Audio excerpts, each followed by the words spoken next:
You see players like Bobo coming. Now they're marketing the prototype of a tall positionless. Positionless basketball. If you came in a league where this was marketed, did you have this skill set coming out? I did have the skill set. You know, people who grew up in Atlanta who watched me play throughout my whole career, they knew that I played point guard. They knew that I used to bring the ball up, do all that stuff. When I got to the NBA, I remember the coach said, "We don't want you to dribble the ball. We just want you to bring down the house." That's literally the only thing he told me. We don't want you dribbling the ball. Did you try? I did try. I remember one day in the game, I was dribbling the ball up the court, and Steve Francis came and took it from me and said, Coach don't want you to dribble. Why? I'm 18 years old.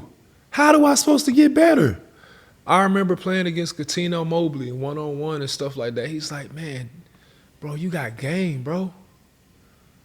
And I was like, man, I wish I could really get a chance to like expand on all this game that I've been given. But I just grew up in an era where that was not what they wanted from the big man. That wasn't what they were marketing. And so now when people see me dribble the ball or want to shoot the ball, they're like, what his big ass doing?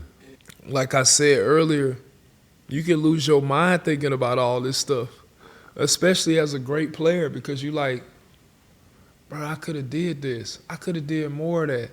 I could have shown this. But they was telling me I can't do it. Or no, we don't want you to do this.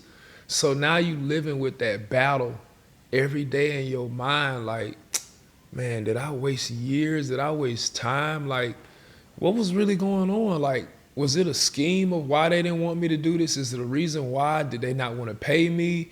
Like, all these things you start questioning. You start questioning your own greatness. I remember one year I was in Houston, and I felt like I sucked at basketball. I felt like I was terrible.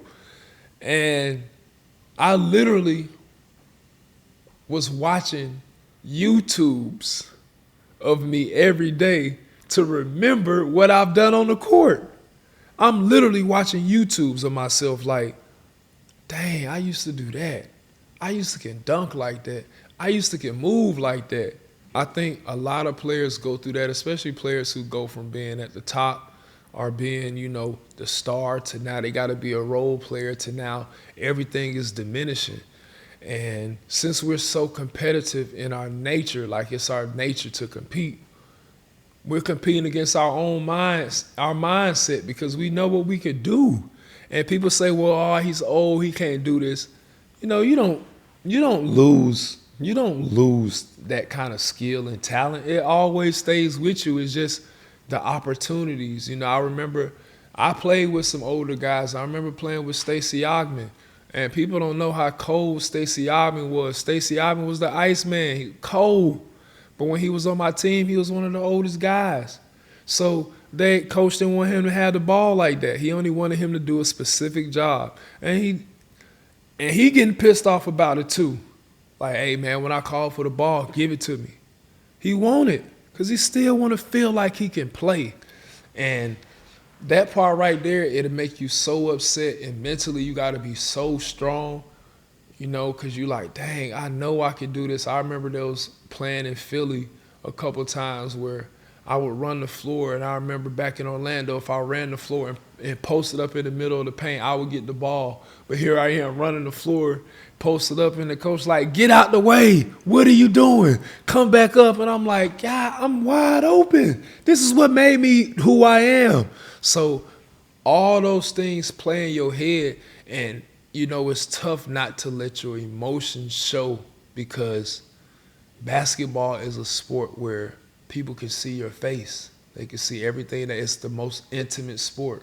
So back in the day, a lot of time I used to wear my emotions on my shoulders, on my sleeves, so people could see how I was feeling or how they perceived me to feel. So that's when I had to get back to that smile.